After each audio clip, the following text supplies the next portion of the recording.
Hello, everyone. Welcome to Knit with Laura and Lola.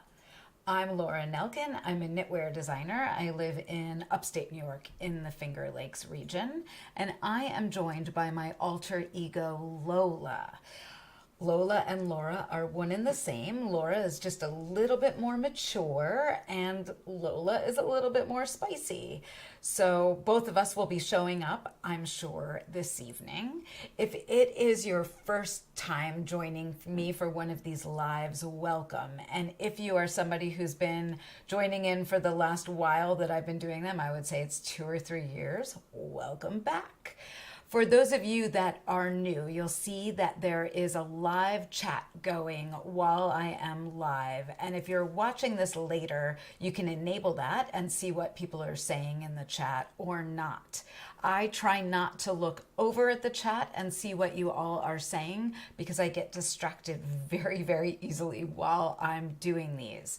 So just to get started, if everybody in the chat box could say hello and where you're coming from and maybe say what you're knitting. I know a lot of you look forward to these as a way to get to sit and get some knitting done and be with your friends and hear from me about what's going on and what I'm knitting and what craziness I've been up to since I did a live. So I see everybody chiming in from the chat, which is always fun. Hello. I try not to look at it. You can see when I look, I totally go down to the side like that. So I have a lot to share with you. I've been doing a live about once a month. My goal for them is to go live the first Wednesday of the month. Obviously, it is a Thursday this week, and that is because my dear friend Susie Keelis emailed me on Sunday or Monday and was like, did you know that Wednesday is Yom Kippur and some people might still be breaking fast? And I said, wow, I'm bad that I forgot about that, especially since I grew up Jewish. I'm clearly not a practicing Jew right now. So that's why we rescheduled to Thursday this week. And thank you for so many of you who could follow along and watch tonight. You can always watch later if you have something going on, or come back to this and watch parts again if you're like, oh, that graft was really interesting. What did she say?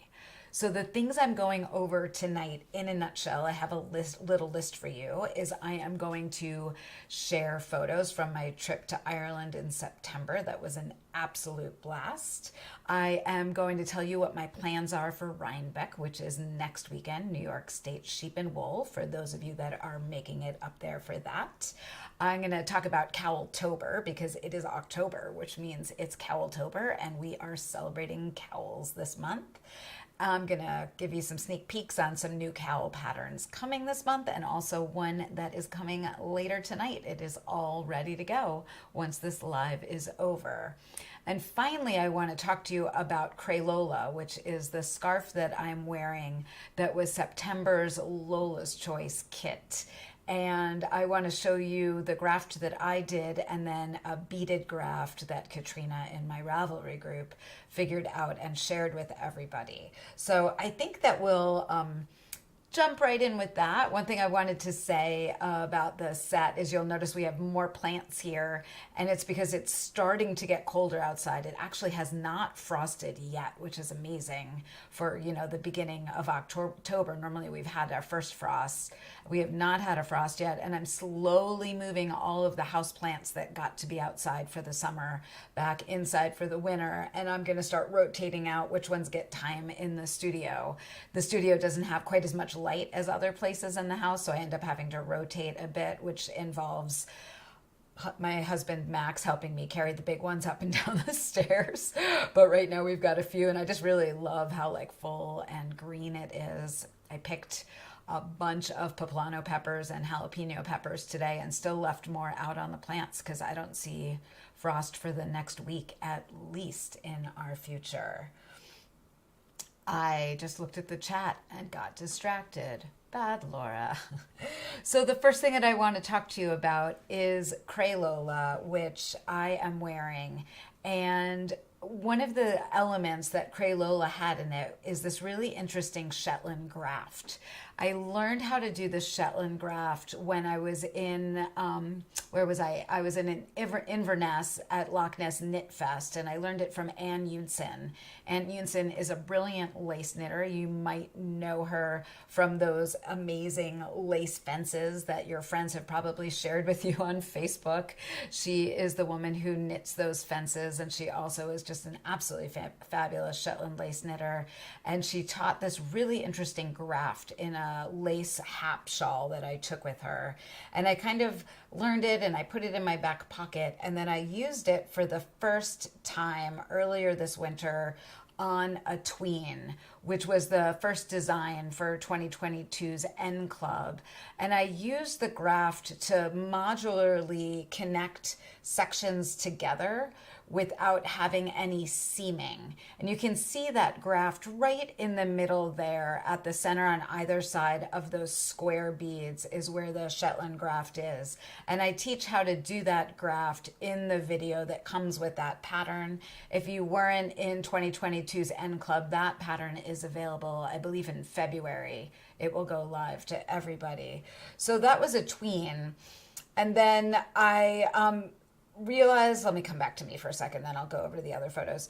I realized when I was working on Crayola and I knew I wanted to do a scarf for Lola's Choice September kit, that using that graft would be a really great way to put the two sides of the scarf together and create like a lace line in between the sections that would kind of mimic the lace. And I'm setting this up under the overhead camera so that you can really see that line that I'm talking about. So this is actually Lois's Crayola because I'm wearing my Crayola. Thanks, Lois. I'm about to send it back to you. I just needed it for tonight. And you can see this line of what looks like yarn overs here. Those are created by working this graft. And the video for that graft is included in the pattern for Crayola, and I go over the technique for it. I'm not going to sit and knit and show you that tonight because I actually think that this graft and then the beaded graft I'm about to show you deserve their own tutorial video, just like I've done videos for provisional cast-ons in the past or other techniques that I want to kind of do a deep dive into. I think it would be very fun to kind of do a deep dive into grafts that aren't Kitchener stitch, to kind of think about that with you all. So that's in my mind for winter, but I want to show you what Katrina did with her beaded graft so you know what I am talking about. So these are two sides of Katrina's Crayola, and you can see that she didn't work that stockinette section that I worked, and she just worked right up to the yarn over short rows and then grafted those two together right there. She has on her Ravelry page, which I'll give you links to everything below when I'm done with this and the live is up for everyone to see. I'll give you a link to her Ravelry page, and she has really extensive notes on how she did this. She needed to use a bigger needle size to work across the graft, and basically when she worked both sides together before she brought the yarn through all of the stitches, she placed beads onto her stitches. You'll have to read through her notes to see. I have yet to try it, but I completely understand how she did it. And the reason I wanted to highlight this is one, because it's brilliant.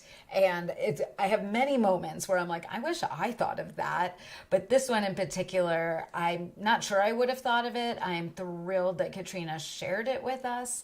And I wanted to show it to you because I want you to know how much I freaking love when people are inspired by my designs and put their own stamp on them. I know people have asked me before if I'm offended when somebody changes one of my designs or modifies it or puts some different color work in or makes it longer or does something different to the sleeve or grafts it with beads. And the answer is, I love it. Lola loves it too. It's inspiring. It jazzes me.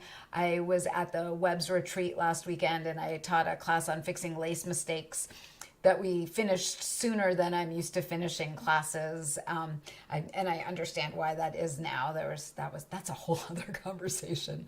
But we finished early and then we just kind of got into chatting about design and chatting about ideas. And I mapped out an idea I have for this graft that is absolutely insane, that really wants to be a mystery knit along at some point. Hopefully 5 people will do this one with me because it's gonna, if it happens, it will be crazy. But I'm very excited about how this could be applied to my style of design, particularly my modular style of design that I've been super into lately.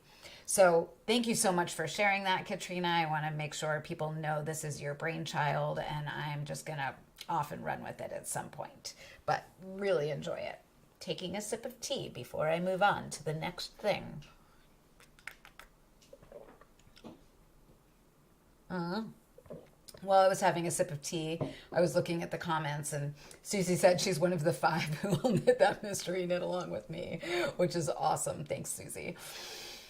So to move on from that, the next thing I want to talk about is Cowltober. I think this is like the 4th or 5th Cowltober I've done, where I basically am just celebrating the start of the fall season and gourds and sweaters and soup with cowls. And I basically end up wearing a cowl or a scarf every day in winter. The moment it gets cold until like May, my neck gets cold and I need something around there to keep me warm. I think that cowls are a great thing to do with single skeins of yarn that you have lying around. They make great presents. Oftentimes when I'm thinking about a yarn for a sweater, I'll buy a skein of yarn to kind of play with. And what ends up happening with that skein of yarn is it ends up becoming a cowl. So last year and the year before, when we were doing Cowltober, a few people asked me if I would rewrite Cambio Cowl. Let's pull up Cambio Cowl. So I meant to slap some photos in here of the original Cambio Cowl, but Cambio Cowl I originally designed with a Freya Fibers lace weight mini skein, and then Jill Draper Make Stuff a Sopus, both of those yarns are discontinued and no longer available, and they were like on the light fingering lace side of things. So I ended up this in June when I was traveling in Ireland knitting 2 Cambio cowls in 2 different sizes, and I used Freya Fibers minikins, which are, I believe these have 107 yards on them, and they're like a little mini gradient ball, and I matched them with the Freya Fibers shawl ball in a solid color. And with one shawl ball, you can actually get 4 cowls out of one shawl ball and 4 minikins. So you can have a pretty good time finding a solid shawl ball and then 4 minikins that you think are super duper fun, and make 4 cowls and like have one for yourself and 3 for presents or whatever.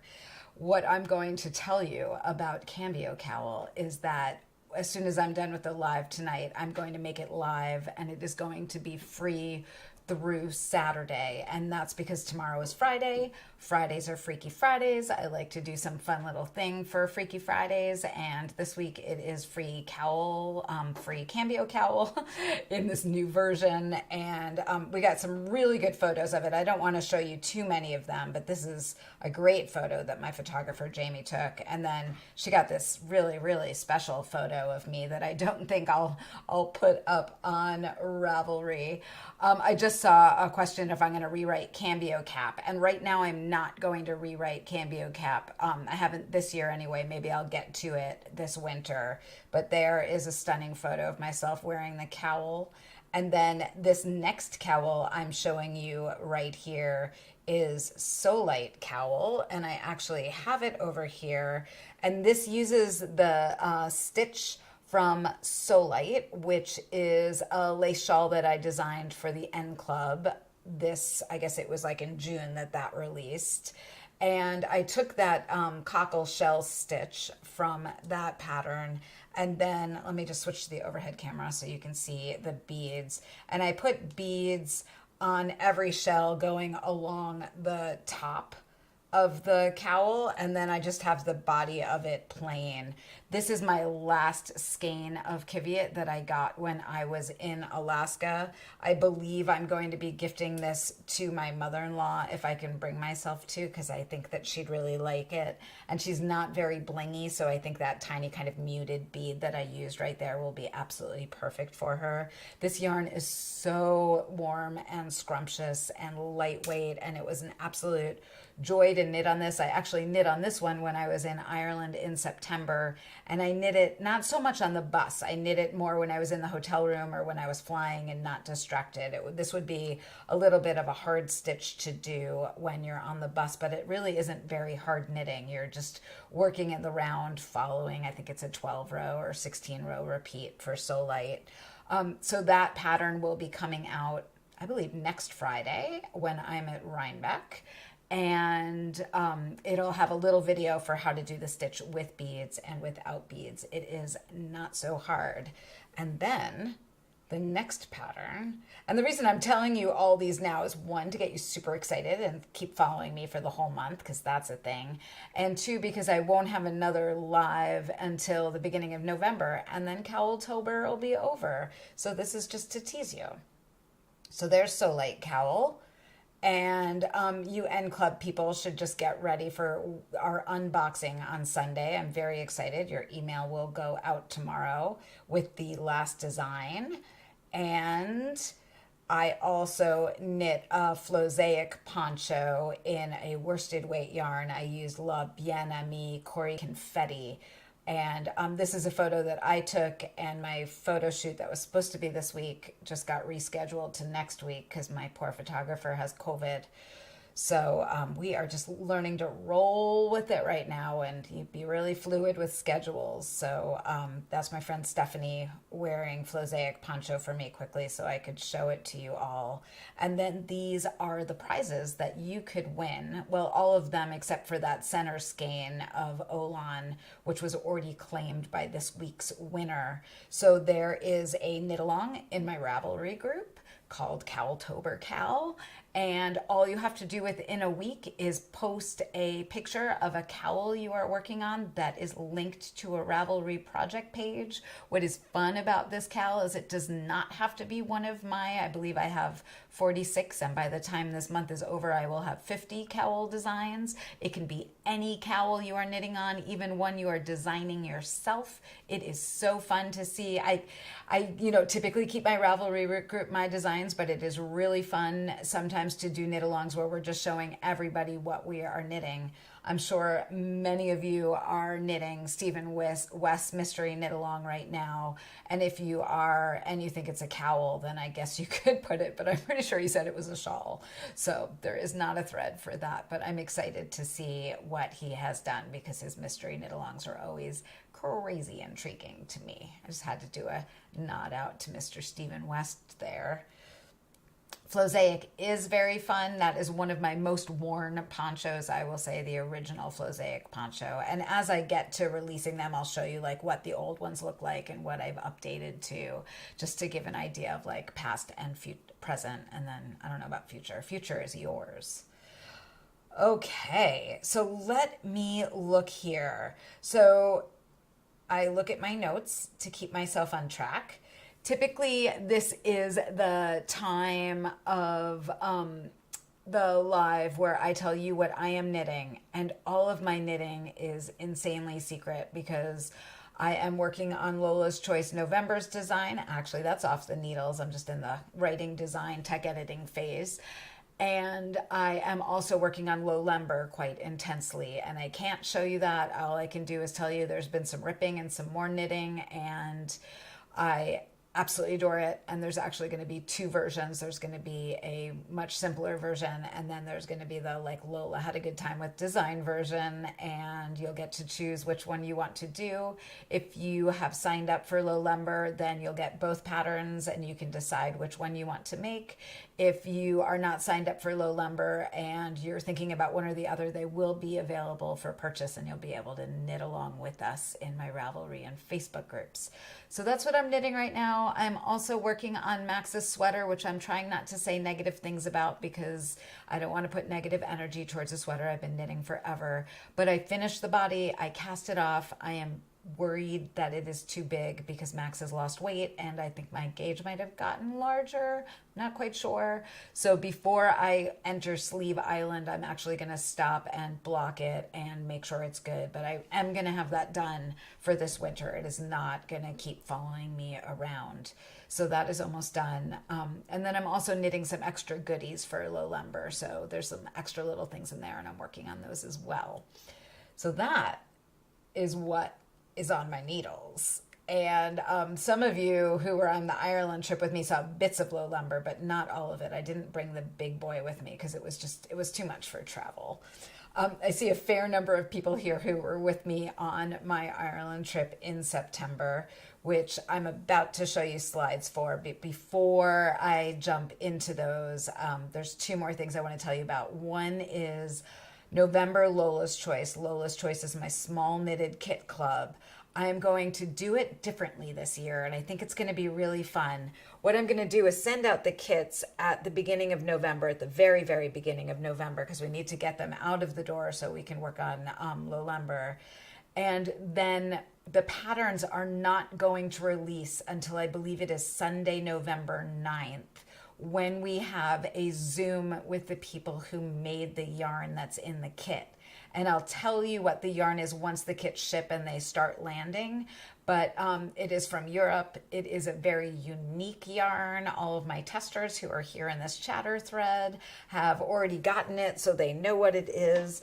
I'm sorry, this piece of hair is really freaking bugging me, and I'm going to just get that out of the way because it's distracting me. Okay, that's better.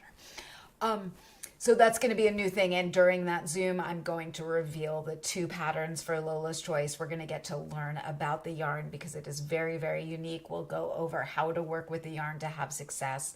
There will also be a video tutorial embedded in those patterns to help you with the tricksy bits of that yarn. I'm not going to leave you high and dry on that, but I'm really excited to work on something new with you all and introduce a style of yarn that I have a feeling most of you have not knit with before, or you've seen and been scared of. But the fabric it makes is like, ugh, so good and gorgeous. And I love working on the new. You know that. That's my thing. So if I just teased you enough and you're not signed up for Lola's Choice, I'm going to tell you probably should be. There's two patterns. There's a Zoom. There's a Meet the Yarn Maker. There is also, when I get down to cooking, there's a recipe in there this time that I've been practicing on that is yummy, and adding a little padding as I sit here because it's really good. So that is November Lola's Choice. Finally, who's going to Rhinebeck? In the chatter thread, if you are going to New York State Sheep and Wool, even for a day, go ahead and leave a comment. When I leave links below this, once it's all done, I will be leaving a link to a thread in my Ravelry group that will give you all of my plans for New York State Sheep and Wool. In a nutshell, I'm going Wednesday night with my friend Andrea, who's watching right now, and I am picking her up from the airport Tuesday night and hugging her really, really hard because I haven't seen her in way too long. I think it's going on 3 years now because of stupid COVID. I see a few people saying Rhinebeck with happy faces. And then on Wednesday, we're going to do Ithaca Stuff Wednesday, and then we're going to drive down to Rhinebeck because Thursday I am taking a basket making class with Wendy Jensen, and I'm going to make a gorgeous basket that I'm very excited about. So I'll show you that in November. Can't wait. I've wanted to take a class with her forever. And then on Friday all day, we're going to go to Woolen Folk, which I think is from like 12 to 7. So we'll be at Woolen Folk, which is across the bridge in Kingston. It is like a music and food truck festival with yarn people as well. And I'm looking forward to just hanging out there and chatting. And I'll probably go for a hike beforehand. Andrea, pack your hiking boots. That's my way of telling you we're going for a hike on that side of the river before Woolen Folk. But I'm really excited to have more time in the Rhinebeck area to enjoy things there instead of just like slamming in for the festival and then slamming out again. And then Saturday, I'm going to be on the fairgrounds all day. There is talk in my Ravelry group, and I haven't set up a time yet. But at the end of the day on Saturday, like 4:30ish, meeting around the beer tent, which is at the Mulberry Street gate, for like a happy hour, get some artichoke French, sit around. I bet all of our feet will be tired and our wallets will be tired, and we'll have a chance to just like get together and chat before everybody goes off for the evening. So That is the plan for Saturday. And then Sunday, I'm not sure if I'm going back to the festival, but I'm definitely going to my buddy Jill Draper Make Stuff yarn party again over in Kingston. It is at a park right on the river. There is covered area if it's raining. There is outside area if it's not raining. I'm going to have the van with me so we can hang out in the van and knit, which will be really fun. But what I'm so excited about this Rhinebeck is there's like different things to do each day. They also sound really relaxing to me. Like there's going to be a lot of time to visit and knit and hang out. I stay at my friend Julie Beth's house. Last night I texted to be like, what can we bring? Because we're actually moving in with you for what feels like a week or so. So I'm very excited. Can you tell? And also there is so much to do between now and leaving on Wednesday, including our taxes, which I filed an extension on and still need to figure out what a Form 7203 is for. Like, I don't know. I'm not gonna worry you all about that, but that's the thing keeping me up at night right now, not my knitting. Not my favorite. I really wish I wasn't DIY about it and I had just thrown everything at someone. I will learn. Taking a sip of tea is my segue. So I'll give you the link for Rhinebeck if you're wanting to remember where I'll be when. I absolutely love seeing you. Come up to me. Don't be shy. I can be a little shy, which is shocking. You'll know me and I won't know you. So just come up and say hi and introduce yourself and let's hang. Okay? Next. Who wants to see Ireland photos? It's taken me forever to get there. All right, let's see if I can cue it up to Ireland. I am just checking comments really quick. Susie wanted to know if there's always been a Woolen Folk. There was one last year, was the first one, so it's on the new side of things. Oh, and someone's reminding me there isn't artichoke French anymore. I'm hopeful that they'll be back, but if they're not, we'll get something else yummy, like the falafel is really good. We'll get French fries. It's happy hour, French fries and beer. What more could we want? I see some yes to Ireland. So this is just my little teaser start of the Ireland photo section. So I narrowed down these photos to 36 or 40 of my favorite photos of the 800 plus photos I took. Plus I got some ones that other people on my trip took.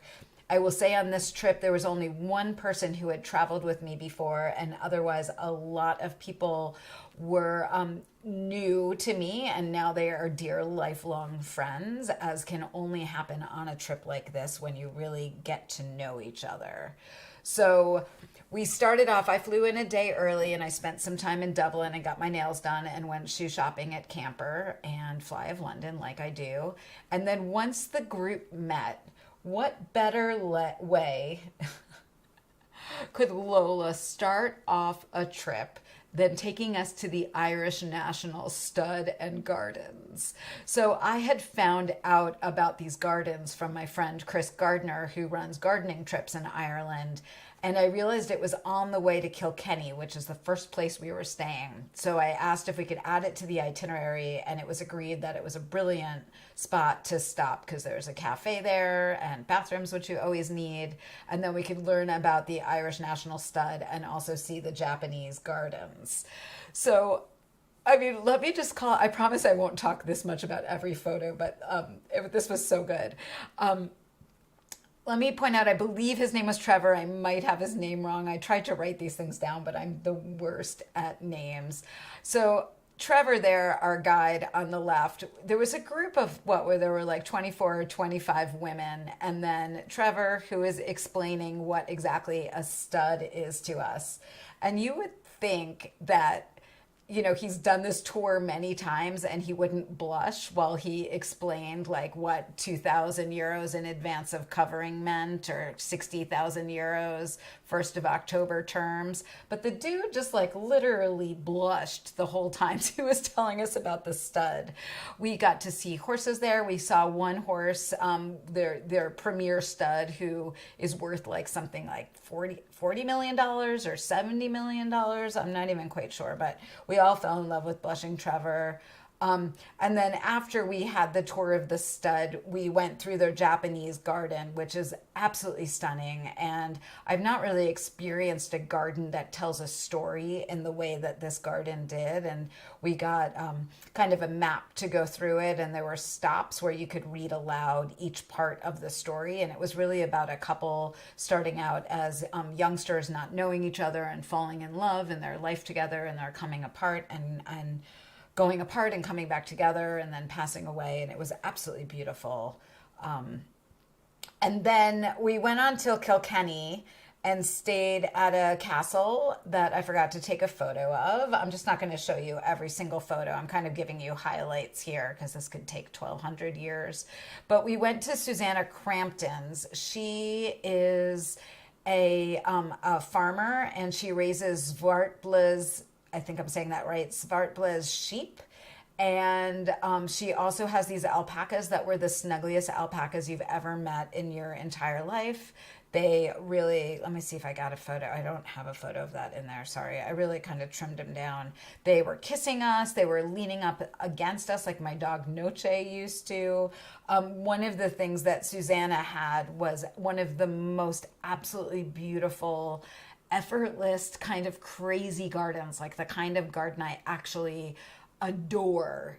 The style of garden where there's just like pots with things growing everywhere and blooms everywhere, and some stuff's deadheaded and some stuff's not, but it was not overly manicured. The grass was growing into the beds, and it was my favorite kind of garden, and I could have just stayed there all day. So Susanna is a farmer who kind of takes the whole cycle of farming and sustainability to heart. There are really old apple trees on her property. She also had these huge fig trees I absolutely adored.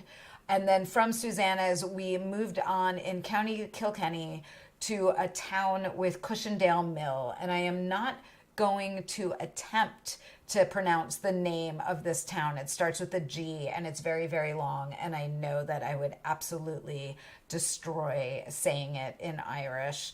But this mill has been at this location for over 800 years, and it is owned by the Cushons. The Cushons have been a part of the mill for a very, very long time. I have some of their yarn that I will show you in a little bit. They weave absolutely stunning blankets.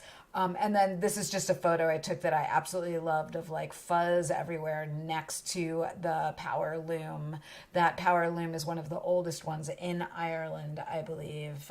We really loved our visit to Cushendale. I'd never been there before, and it's the only mill in Ireland I hadn't been to.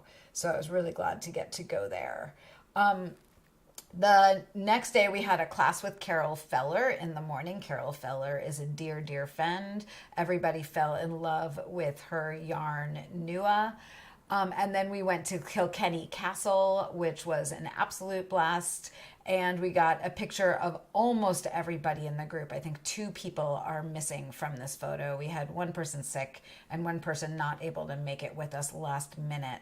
So there we are underneath the hurling statue, and there's Anne-Marie over in the corner, who some of you might recognize from a trip in the past. She was a tour guide on trips of mine a few years ago. We had such a good time together. This was... Have I already said I had a really good time? I think I did. After Kilkenny, we were there for 3 nights. We moved on to Galway, and on the way we stopped at Kinnedy Castle to have high tea for lunch.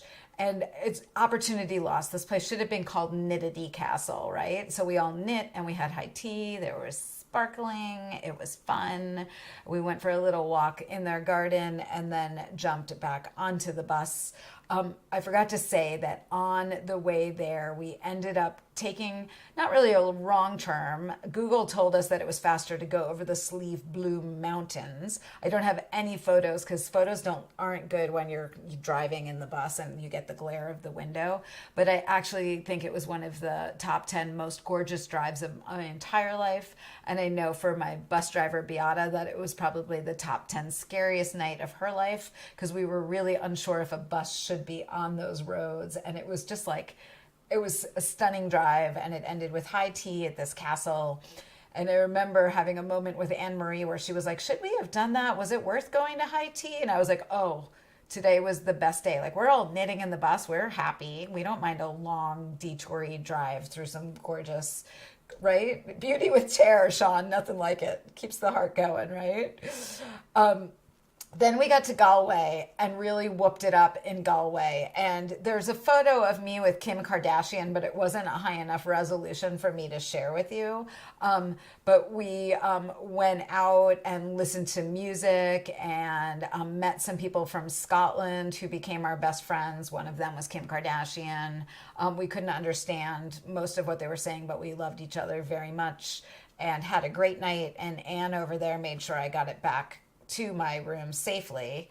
And the next day we had a long day where we went to, let's see, I'll bring you back to my face for a second. We went to Cong, and then we went to a spinning and natural dyeing demo in Connemara, and then we went to Kylemore Abbey, and then we drove back to Galway. And we were all a little tired from our fun night out the night before, but we did it. So when we got to Cong, my medicine for myself was to peel off for the group and find a hiking trail. And I have a great app that shows all the hiking trails wherever you are. It's called Gaia GPS. So as we were pulling into Cong, I was kind of looking and I found the hiking trails.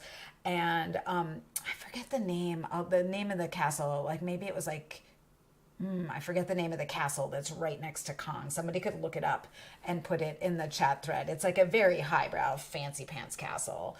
And there's land right connected to the castle grounds that had these gorgeous trails in it. And I knew what time I had to be back at the bus.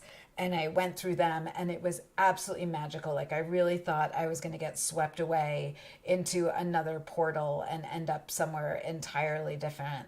That's an old gatekeeper's house in the middle of the Cong River. As I came out, you can see I'm smiling. I was in a very good mood after my walk. I ran into Anne-Marie and Beata and Mary and Jolie, and we took a picture together and we were all just smiling. What I haven't said is I was in Ireland for 12 days and it rained the day I got there and the day I left. And we all brought wellies and umbrellas and raincoats with us, and that is why. So that was kind of like an unheard of thing. Go back to that. Very happy. Oh, I thought I put in a picture, maybe not. Then we went on to a spinning and natural dyeing demo up in Connemara. And that was incredibly interesting. We all tried out carding and a little bit of spinning. And I discovered that carding is not for me. I prefer to let other people make my yarn and then I will just knit with it. This is what I was looking for. This is the stained glass window in Cong. And I forget the name of the stained glass artist. Anne-Marie, if she's watching this, is going to be like, you know his name. You took a picture of his name.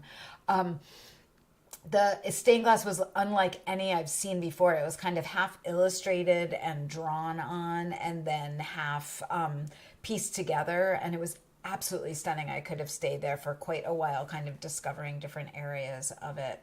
And then we went on to Kylemore Abbey. And I believe this is like my fourth or fifth time at Kylemore Abbey. And I do not tire of it. There is a tram if you want to take one, or you can walk the grounds out to the gardens. And I did like a big hike. So I had 2 big hikes that day, which was a blast. We had a gorgeous drive from Connemara to Kylemore Abbey. Lots of knitting done. And then I walked through to the gardens. Here's all of us with Kylemore Abbey behind us. Whoever I could grab in the group. And we had to it's one of those photos where you had to like stop pedestrians to get the photo. And you can see it was sunny. We all had our sunglasses, where it's a little bright. And then I made it into the gardens. And these gardens are definitely a little bit more manicured than those last ones I showed you, but certainly still have a wild element to them. And the hydrangeas while we were there. Yes, Ashford Castle. Thank you, Julie Beth. Ashford Castle near Cong. The hydrangeas all throughout Ireland were stunning. This is their time of year. And, you know, I was taking photos for dyers at some point. You can certainly see how this would be a yarn color in an instant. And then as I was walking around, I kept running into everybody. So here's the cultured pearls. And then the next night we were back in Galway. I had an early night. I did not go out listening to music that night. And then the next morning we had to pack up for our trip to Aran Islands. And on the way we stopped by a craft village. And this is Kieran Hogan, and he is a master basket maker, as is his father. And he was teaching us about traditional Irish basket making and then contemporary Irish basket making. And I think this might be the favorite photo that I took all trip. I absolutely love how he's describing something to us. His foot is up on the table. He was just so in his element. And if I'll say anything about all the people that we met with the whole trip, is everyone is passionate about what they do and loves what they do, and their energy just shines through when they're sharing it. So, sometimes things are scattered, sometimes things are like, what are we doing next? But it's always like with so much passion and so much joy, and that is what I am completely drawn to in other like artists and designers and humans, that kind of like passion for a subject and for I was going to say, and for a topic and for a subject that is redundant. You know what I'm saying. Let's go back to those photos. So that there's Kieran doing kind of basketry yoga for us. And then there's a picture of me out at the craft shop. So we kind of hung out for a while until it was time to go to the ferry. And I was working on my Flosaic poncho. And I was describing, I think Barb was there and Diana was there. And I was describing how I needed to knit about 3 more inches because I needed the poncho to be the measurement from my nose to my crotch. And that's like a really specific measurement, so that when I put the poncho on and my shoulders spread it out, it ends up being the length that I want it to be. So we'll talk about that more when the Flosaic poncho comes out later this month, but remember that nose to crotch measurement and where it got coined. Then we all got to hang out for the ferry and knit. And you can see just kind of going down, we were all knitting in a row. Everybody was it's so fun to travel with knitters because your family's not looking at you funny when you're pulling out your knitting one more time while you're waiting. Everybody was completely patient during like those moments where we had time in between things. We just got to knit a little bit. And then we went to, all right, I know I've said this about every place I travel, but this is my favorite place on the planet. It's the Aran Islands. Going back. So the Aran Islands, you can see that rock wall in the foreground right there, and then the piles of rocks and other walls behind there, and then the sea. What is very interesting, we were on Ennismore, which is the biggest of the 3 Aran Islands.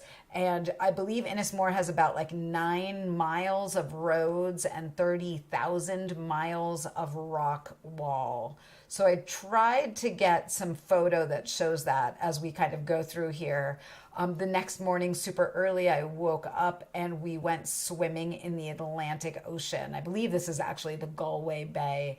I am not inherently a cold water swimmer. Remember I said I'm not a polar bear, that I'm like an Arctic fox, but when I travel, I'm just all in. So I'm not going to call what I did swimming, like those heads right there you can see, because clearly I'm already out of the water and taking a picture of the people still in the water. But I did dunk myself and it was cold and invigorating, and I could see how it would really reset you. It is Aran Islands, A-R-A-N. So here is a photo where you can really appreciate all of those miles of rock walls. That is a 6th century monastery or church off to the left, and then ruins of a fort, I believe, right above there. And I got to see this while I was on a bike ride while everybody else was in knitting class, because I had already taken knitting classes with Una McDonald. So I decided to go out on a bike because it still wasn't raining.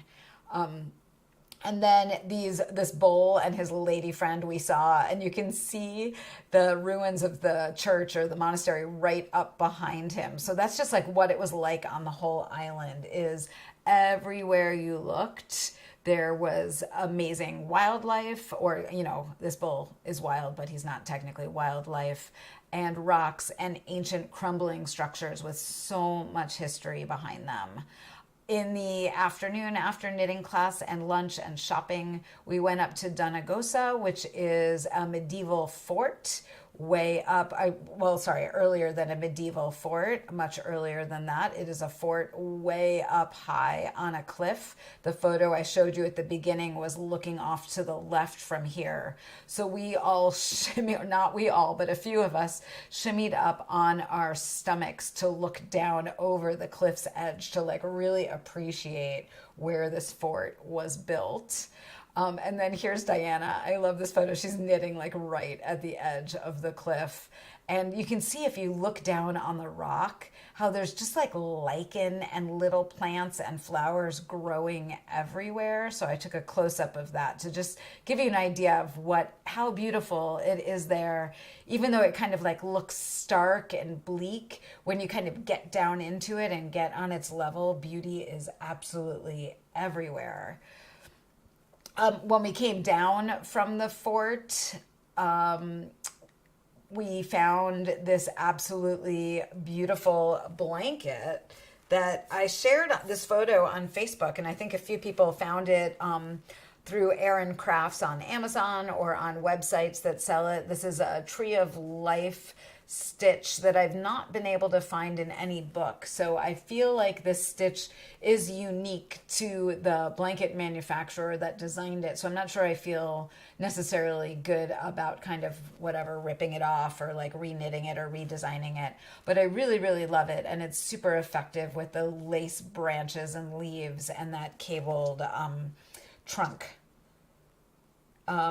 After we did you can hear that we had like knitting class shopping, fort shopping, and then we went and met a man with Aran Island sheep. These are Galway sheep. His family has raised Galway sheep for generations. He was very interesting to talk to because he was very committed to the idea that the Aran Islands should have some kind of like right over the word Aran, right? So you see an Aran sweater, it could be made anywhere. It's like, how like Champagne is from the Champagne region of France, and you can't call something champagne that's made in upstate New York. Kind of that idea with Aran, although, I think that's completely impossible because there's a weight of yarn called Aran, and people just call something Aran knitting because it has cables on it, right? But he was very interesting to talk to. He was super knowledgeable about his sheep. They clearly loved them, and vice versa, right? There was love going both ways. And we got to see some of his yarn. I did not end up getting any of his yarn. I forgot my wallet when I was there. But really enjoyed our visit with him on Inishmore. And then the next morning we woke up at sunrise to take a very early ferry back. You can actually see the ferry in this photo if you look at where the sun is rising and you come straight down and then go to the left a little bit. You can see the ferry right there already waiting for us. So we got up quite early so that we could get back to the mainland, so that we could go to Dublin for our final 2 nights. And in Dublin, I finally went to see the Book of Kells, which I had never visited before. I'm going to say that one person who was with us, like you go through this whole exhibit that's explaining about the Book of Kells, and then you get into the room with the Book of Kells, and one person was like, that's it? Because it's like open to a page and it changes what page it's open to. And I think the day we were there, it wasn't like as illuminated and ornate a page as sometimes it's on. So it was potentially a tiny bit underwhelming for, having heard about the Book of Kells your entire life. And then we went up to the library, which was absolutely stunning. And what was interesting is they're actually closing it down, both the library and the Book of Kells exhibit, this fall, and they are kind of reworking on that whole building because it hasn't gotten attention in many years. So it's going to be a few years before the Book of Kells is available to be seen again. So I feel lucky to have gotten in when we did. And then we went to the Guinness factory, which I'd also not done, and I had Guinness and oysters, which was a great way to end the trip. And I feel very lucky to to always get to do this and to have this experience. Of course, I am thinking about what future travels I want to do. I will say in a nutshell that travel in this day and age is not for wimps. Things came up in June's trip that we had to deal with, like COVID and people getting sick for other things. Happened again on this trip. It is a peril to traveling right now and leaving your house and being out in the world, but just travel's a little rougher than it used to be, and we all rolled with it beautifully, and we became tighter for it. We found a lot of laughter. The motto from the June's trip, which was what could go wrong, kind of rolled over to this trip too. Keeps you kind of prepared for whatever's going to come down the path that day. But yeah, traveling with knitters, one of my favorite things to do. I'm going to tell you all right here and right now that what I would like to do next is not necessarily another trip to Ireland. I've taken many tours to Ireland. I would like to do like a week-long knitting retreat on the Aran Islands where people can do other stuff in Ireland if they want to do it before we get there, but then we all meet on the Aran Islands. Maybe we bring teachers into us instead of traveling around to find them, stay in the same place, really get to know the island, get to go for hikes, get to like spend a longer time doing everything and getting to know people. One of the things that was an absolute freaking blast, I keep saying freaking tonight, on the Aran Islands is the first night we were there, there was a wedding the night before in the hotel we stayed at, and it was like a family reunion. So family members came from the States, they came from all over Ireland, they came from Europe, and it was like a travel destination wedding to the Aran Islands. If anybody wants to marry me, we can go get married on the Aran Islands. But one of the things you get in your like wedding package is a night of traditional music, like the night after the wedding in the bar. So we were there the night that the musicians came over on the same ferry we were on to play music for the wedding party. And we got kind of like not entirely adopted into their family, but we were completely welcome to listen with them and watch them. They knew all the words to all the songs. They were a lot of drunk uncles. That's what I'm going to say about that. But it was, my family's very small. And so seeing that kind of camaraderie and like joy for each other and even like the dynamics and a little bit of drama and like kids falling asleep or not wanting to leave one person's arms to go to somebody else. It was a joy and a privilege to witness. So that is our amazing trip to Ireland. And I see that a few of you are chiming in that were on the trip with me and saying that they had a very good time too. Yay. Moving on from that, I have no idea what time it is. Oh, we've been talking for a while. I'm a chatty Cathy tonight. So moving on from Ireland, I want to show you some yarns that I got in Ireland because I always show you some yarn. And then I'll quickly tell you about the books that I've been reading and things that I've been watching since we chatted last. And then I will tell you the winner from last month's live and give you the prompt for this month's live. And we'll go on from there, okay? So this is the yarn that I got at Cushendale. And I think what I'll do so you can really see it is I'll kind of hold it up so you can see it. And then I will put it underneath the overhead camera while I talk about it. So Cushendale uses all Galway yarn, which is that same fleece from the sheep that we saw on the Aran Islands. And I'm going to tell you that this is a toothy yarn. This is a yarn that it wears incredibly well, but it is not so soft against the skin. Some people got sweater quantities of it that had 2 or 3 plies of this plied together. I got the laced weight, which is a single ply. And what I really want to do to it that I think will be absolutely stunning is hold it with a strand of baby alpaca and silk, or with a mohair silk, because I think it will help the fiber bloom and it will also make it much, much softer against the skin. And I'm not sure if you can see it on that overhead camera, but there's this real subtlety to the colors because they're dyed in the fleece and then kind of combed together or carded together before it is spun into the sliver and then, or stretched into the sliver and then spun. So really excited to play with this. I got 3 different colors of it to kind of do some gradient something someday. I have no idea when that's going to happen. And then the other yarns I got this is actually a yarn that I knit a sweater dress with a few years ago that I got in Donegal. And it's from the Studio Donegal, and it's from their Donegal Wool Spinning Company. And it is a hardy tweed that has a really lovely soft hand. I can actually wear this against the skin, but it's not 100% merino. And then next to it on the left-hand side is their 100% merino soft Donegal tweed, which is a very soft tweed. So if you're somebody that wants to knit an Aran sweater but is not drawn to the toothiness of like a traditional Galway yarn, I would say that soft Donegal or this Donegal Wool Spinning Company yarn is the way to go. And this skein right here is going to be the giveaway skein. I think that it will make a great hat or mittens or cowl. Some great one skein project. You can just see all of those fun colors in there. So that is going to be the giveaway later on. The other thing I noticed as I was kind of going through my skeins was I grabbed a skein of Kelbourne Woolens Lucky Tweed, which I've knit with before, which is also 100% merino.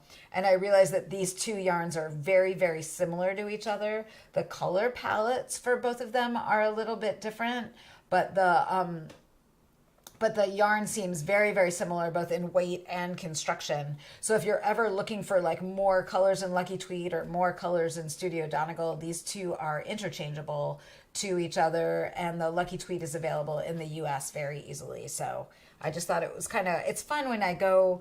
It's always interesting to me when I go stash diving and then I find two yarns that are very similar, and I realize they probably have been obtained from the same mill, but like different colors have been blended for different companies. And then you find that something's interchangeable that you didn't realize was interchangeable. Good times.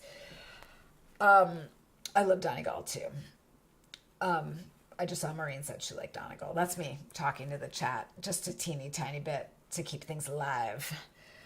I'm looking at my table. So that is yarn in a small nutshell. I'm going to talk more about this in my next live, but if you have not seen Patty Lyon's Knitting Bag of Tricks, I hope you do soon. The release date is like right now for this book. And Patty Lyons, who is a dear friend of mine and a phenomenal knitting teacher, has so many different hacks and tricks for things that once you read them make so much sense. But she has this kind of joyous and funny way of explaining things that helps them really stick in your mind. And this has over 70 sanity-saving hacks for better knitting. And if you're somebody who has, I'm going to just say this, if you have a bathroom book, like a book that you have that you just kind of pick up and read a little bit, like some people do that with joke books or National Geographics. Patty, I'm saying this in like the most respectful way possible. This book, you would just glean something every day, maybe twice a day. I don't know your habits, but now I'm embarrassed. I highly suggest it. I marked one thing that I thought I would just kind of read aloud to give you an idea. Here, I dropped a cast on stitch. Nothing makes you want to burn your knitting to the ground quite like carefully casting on 400 stitches only to drop one while working your first row. Has that ever happened to you and then you think you need to rip back and start again because you don't know how to rebuild that cast on row? Although this book is not going to cover knitting fixes, I couldn't resist adding this one because we've studied the structure of the cast on and know exactly what the thumb and finger yarn do. It's perfect place to introduce this fix. And then she goes on to give pretty detailed descriptions of what it's like to fix just a knit stitch and then how you would rebuild that knit stitch from the cast on row. And you could just follow this along and do it beautifully. So Patty's going to be mad at me. I highly suggest getting this. I think that what would be fun is for the next live, I'm going to try to find a trick in here and go over it with you all live to show it to you and kind of like just tell you that Patty's a genius and why didn't I think of that? Because she is. So that's my book review for Patty Lyons in a nutshell. Other books that I have been reading, in bed, not in the bathroom, I gotta say, is I'm reading The Third Way by my friend Amy Hoban that I talked about in the last live. And then I am also reading The Awakening, which is by Nora Roberts, and it's the first book in the Dragonheart Legacy. And it is set in Ireland, and she goes to places in Ireland that I've been, and I can just like literally see where she is until she walks through the giant tree and ends up in another world. So you can see why when I was in Kong, where I felt like I was going to kind of like go into the world of the Fae, that I'm reading something that is actually doing that right now. So I love me a little Nora Roberts on the side. I love some good fantasy. We all deserve a break at the end of the day. I've actually been loving it so much that I've been waking up early and grabbing it and reading a little bit before I get out of bed. And I'm not typically a read in morning. I'm a read at night and then get up and start the day kind of person. So loving it that much. The things that I'm listening to is after I listened to the book by Julia Whelan and read by Julia Whelan, I wanted to start listening to more books that she's read that I haven't listened to before.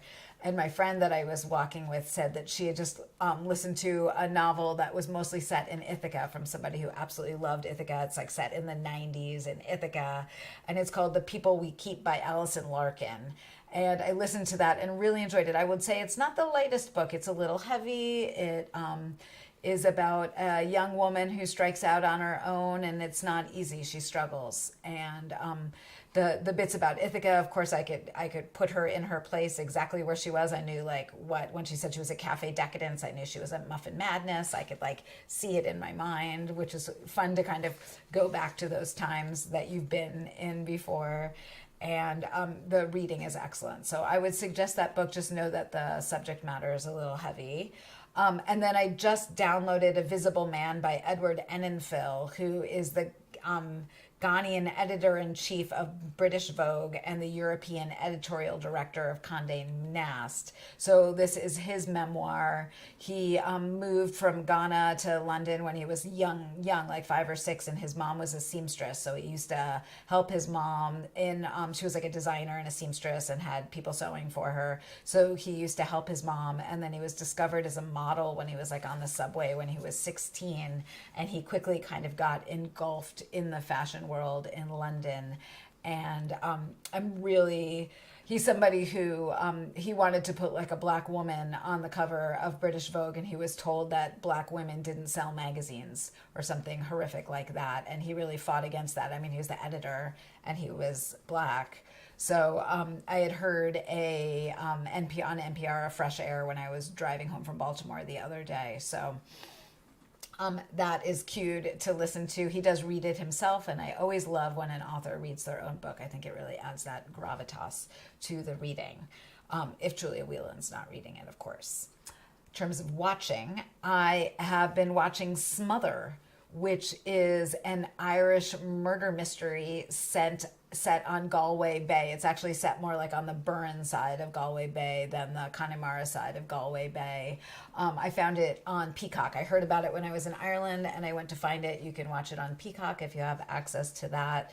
But this is what I would say. If you liked Shetland, so Anne Cleeve's Shetland series, if you liked how that was set in Shetland and it was also a murder mystery, I think you'll like Smother. Smother's a bit more of a family drama than Shetland is, but the scenery is stunning. It really captures the essence of Ireland beautifully. And I'm in the middle of the second season. I actually slowed down watching it because I was devouring it and I wanted to enjoy it a little bit more. So then I devoured the rest of Only Murders in the Building, which I also really, really love. I'm seeing that people are recommending other books here. And we got Bad Sisters coming. I'll try to go back into the comments because there's some good Irish shows coming up. So in terms of eating, I always tell you what I'm eating because I eat something every day. Since it's sweater weather and Cowltober, it also means it's soup weather. So I've been making a soup a week. Last week I made my favorite lentil soup. And last night I made a really excellent curried broccoli soup, and I use the Instant Pot, which makes soups very, very quickly. I make a lot so we can eat it for more than one meal. And last night I had an accompaniment, which is I've been testing a recipe for November's Lola's Choice. And we love this recipe, but I called that recipe a bad name tonight because I kept eating it when I wasn't hungry because it was really good with my soup. So hopefully you all won't hate me for sharing that recipe with Lola's Choice members. So I have been cooking. I can't show you photos right now because it's secret. But it's all themed. Everything's always themed. That's my thing. The other things that I really want to watch are there's a new movie that's in Irish called Rose and Frank, and another one that just came out called The Banshees of Inisherin that looks excellent. So I'll give you guys the links to those YouTube trailers before. The Rose and Frank is in Irish, so it's subtitled for us, and the Banshees of Inisherin I think is half in Irish, so some of it is subtitles and some of it isn't. I think it has Colin Firth in it and a few other people. It looks like they shot it all in the Aran Islands. Looks like they spent a bunch of money shooting it, and it's supposed to be great. Sorry, I just went from food back to watching things, back to the giveaway. All right, we're wrapping up. So before I do the giveaway, I'm just looking to see if there's any questions in the chatter. So if anybody has any question, if it's about a link, you're going to be getting those. But if it's about anything else, I'm just kind of looking down. I see someone recommended The Killers of a Certain Age by Deanna Rayburn. Her books are great. Strong woman characters. Thank you, Gina. Those sound great. I see people are all telling Patty that I made that great reading suggestion for her book. I see Aran Islands love. Great. I'm not, I see Sean asking for me to share recipes, and that is part of the giveaway right here. So I love sharing recipes. I will say with my Instant Pot, I just go for it. So wrapping things up.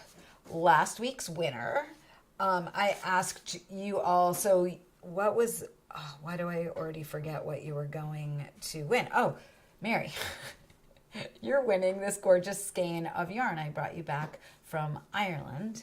And I asked you all what you were working on for the kit along. And Mary said that she was working on her second Beaded Mitts kit, that she had made one for her daughter and she was making one for herself. So congratulations, Mary. Get in touch with your address so I can send you this. It's hard on YouTube when you comment. I can't really email you back. So you have to be watching this and reach out to me to get your yarn. I've certainly ended up with a few skeins of yarn that have never been collected because people didn't find out that they won. So Mary, you're the winner. Congratulations. And next up for next week, next month, someone is going to win a Cambio cowl kit. So a minikin and enough yarn to knit with that minikin. And I first, of course, I was going to ask you what you're knitting for Cowltober, but I'm not going to ask you what you're knitting for Cowltober. I'm going to ask you what your favorite soup recipe is. If there is a recipe that you can link to on the internet and give us a link to that recipe in the comments, don't leave that. Oh, Maureen says she could be Mary. You're so funny, Maureen. Don't leave that comment in the live chat. Leave it below the video in the main comments. If you leave it in the live chat, you won't be included. So, in 5 minutes, whenever this is over, I'm never going to end. This is like an Irish goodbye. I'm going on forever. I have 7 more things to tell you. I'm literally Irish is all I'm going to say. Leave it in the comments below. Your favorite soup recipe. Having a link is great because then we can all use that, Sean, as a place to find recipes. And I'll be able to link to my lentil soup recipe because that is it's the one I make like every other week. I might like it more than my husband, but I'm the one cooking, so I get to make it. Oh, I just got flipped off behind the camera. I'm telling you that. Ouch. Okay, now I really have to say goodbye because I'm going to get in trouble. Thank you so much for watching tonight. The next live is hopefully going to be Wednesday, November 2nd. If something comes up, it will be the next one. I will let you know here. I always announce it on Facebook, in my newsletter, on Ravelry, all the places. Make sure you're following my channel because I'm at almost 9,000 subscribers to my channel. And make sure you get my emails because that's where you really find out what I'm up to, besides what books I read in the bathroom. Okay, I love you guys. Thank you so much for watching. Have a great night.